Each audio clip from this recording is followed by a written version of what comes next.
TNPSC group 4க்கு இப்போ தான் புதுசாக படிக்க ஸ்டார்ட் பண்ணியிருந்தீங்க அப்படின்னா ஃபஸ்ட்டு 10th சோசியல் புக்கு வாங்கிக்கோங்க. நியூ புக் வாங்கிக்கோங்க. ஏன்னா ஓல்டு புக்கில் வந்து சில கரெக்ஷன் இருக்கும், பார்த்து மாற்றிக்கிடுவீங்கன்னா பிரச்சனை இல்லை. அப்படி இல்லை அப்படின்னா சோசியலுக்கு மட்டும் நியூ புக்கு வாங்கிக்கோங்க. இப்போதைக்கு வாங்கிட்டு 5வது பாடத்துலேருந்து கடைசி பாடம் வரைக்கும் நல்லா படிக்கணும்.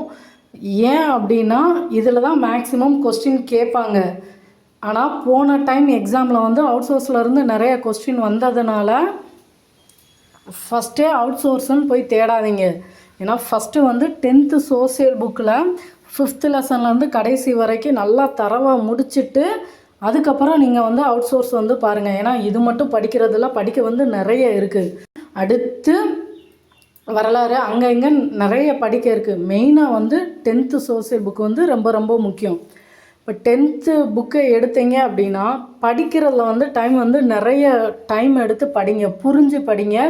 புக்கில் வந்து எங்கே எப்படி கொஸ்டின் கேட்டாலும் உங்களால் ஆன்சர் பண்ணுற லெவலுக்கு படிங்க. ஸ்டார்டிங்லேயே ஷார்ட்கட்டெல்லாம் பார்க்காதீங்க. நல்லா தெளிவாக படிச்சிட்டிங்க அப்படின்னா அதுக்கடுத்து உங்களுக்கு என்ன படிக்கணும் யோசிக்கும்போது உங்களுக்கே ஒரு ஐடியா கிடைக்கும். படிக்காமல் எதை படிக்கணும்னு தேடிக்கிட்டே இருந்தால் நம்மளால் கடைசி வரைக்கும் என்ன படிக்கணும்னு தெளிவாக வந்து முடிவெடுக்க முடியாது. அதனால் ஃபஸ்ட்டு வந்து 10th சோசியல் புக்கு படிங்க. சில பேருக்கு ஒரு 3 மணி நேரம் 4 மணி நேரம் மட்டும்தான் படிக்க வந்து டைம் கிடைக்கும். அவங்க வந்து ஒரு வாரம் 10th சோசியல் படித்தீங்க அப்படின்னா அடுத்த வாரம் வந்து தமிழும் மேக்ஸும் கொஞ்சம் பாருங்கள். அந்த தமிழும் மேக்ஸும் பார்க்குற நேரத்தில் படிக்கிறப்போ வாரம் படித்த சோசியலை வந்து ரிவிஷன் பண்ணுங்கள். அடுத்து 3வது வாரம் இப்போ சோசியல் படிக்கிறீங்கன்னா 2வது வாரம் படித்த தமிழை மேக்ஸை ரிவிஷன் பண்ணிவிட்டு ஃபஸ்ட்டு வாரம் படிச்சிருப்பீங்களா சோசியல், அதையும் சேர்த்து ரிவிஷன் பண்ணுங்கள். ஏன்னா நீங்கள் ஒரு வாரம் முடித்ததா அடுத்த வாரம் ரிவிஷன் பண்ணோம். அதுக்கு அடுத்த வாரம் படிக்கும்போது முன்னாடி 2 வாரம் படித்ததையும் கண்டிப்பாக ரிவிஷன் பண்ணணும். நம்ம படிக்கிறத ஞாபகம் வச்சுக்கிறதுக்கு வந்து ரிவிஷன் வந்து ரொம்ப ரொம்ப முக்கியம். படிச்சுக்கிட்டே போயிட்டு கடைசி ரிவிஷன் பண்ணணும்னு நினச்சோம்னா நம்ம ஆரம்பத்தில் படித்ததுமே மறந்துருக்கும். ஏன்னா புதுசாக படிக்கும்போது படிக்க வந்து ரொம்ப டைம் எடுக்கும். நிறைய இருக்குன்னு சொல்லி அவசரமாக படிக்கிறதையும் நிப்பாட்டுங்க. ஏன்னா படிக்கிறதுலாம் ஸ்டார்டிங்கில் தெளிவாக படித்தா மட்டும்தான் பின்னாடி நம்ம ரிவிஷன் பண்ணுறது வந்து ஈஸியாக இருக்கும். ஸ்டார்டிங்கில் நிறைய இருக்குதுன்னு சொல்லிட்டு ஓரளவு மேம்போக்காக படிச்சுட்டு அப்போ உள்ளதுக்கு மட்டும் மைண்டில் இருக்கிற மாதிரி படித்தோம் அப்படின்னா நம்ம திரும்ப ரிவிஷன் பண்ணும்போது ஒன்றுமே ஞாபகம் இருக்காது. அதனால் படிக்கிறத வந்து நல்லா தெளிவாக படிங்க. படிக்க அடிக்கடி ரிவிஷன் பண்ணிக்கிட்டே இருங்க. இப்போ புதுசாக படிக்கும்போது மேக்ஸை எடுத்துக்கிட்டிங்க அப்படின்னா டாபிக் வைஸ் வந்து போகாதீங்க. நல்லா படிக்கிறவங்க, நல்லா மேக்ஸ் ரொம்ப புரியுங்கிறவங்களுக்கு கூட டாபிக் வைஸாக போகிறது ஓகே.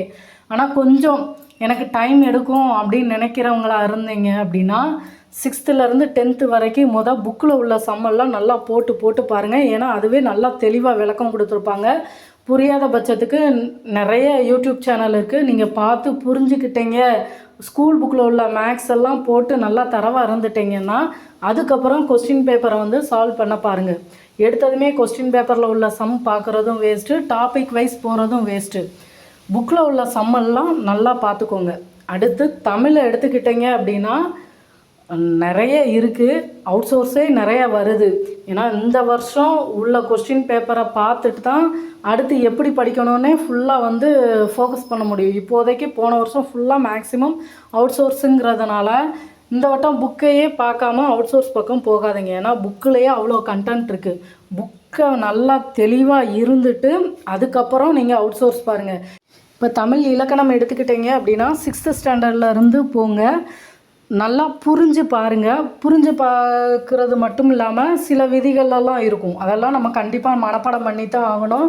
அது மனப்பாடம் பண்ணினா மட்டும்தான் எங்கெங்கே அந்த விதி வரும் தெரியும். ஏன்னா ஃபஸ்ட்டு எடுத்ததுமே புணர்ச்சி விதியிலேருந்து போகிறோன்னு சொல்லி போனோம்னா கஷ்டம். ஏன்னா ஸ்டார்டிங்கில் வந்து பிரித்தெழுதுக்கு சேர்த்தெழுதுக்கு தானே, அப்போது அதில் வந்து புணர்ச்சி விதியிலேருந்து போகிறோன்னு சொன்னோம் அப்படின்னா அது கொஞ்சம் வந்து கஷ்டமாக தான் இருக்கும். ஸ்டார்டிங்கில் 6th ஸ்டாண்டர்ட்லேருந்து 10th வரைக்கும் பின்னாடி உள்ள இலக்கணம்லாம் கொஞ்சம் கான்செப்ட் வைஸ் புரிஞ்சிச்சு அப்படின்னா நம்ம புணர்ச்சி விதி அடுத்து வல்லினம் மிகுமிடங்கள் மிக இடங்களெல்லாம் கொஞ்சம் ஈஸியாக இருக்கும்.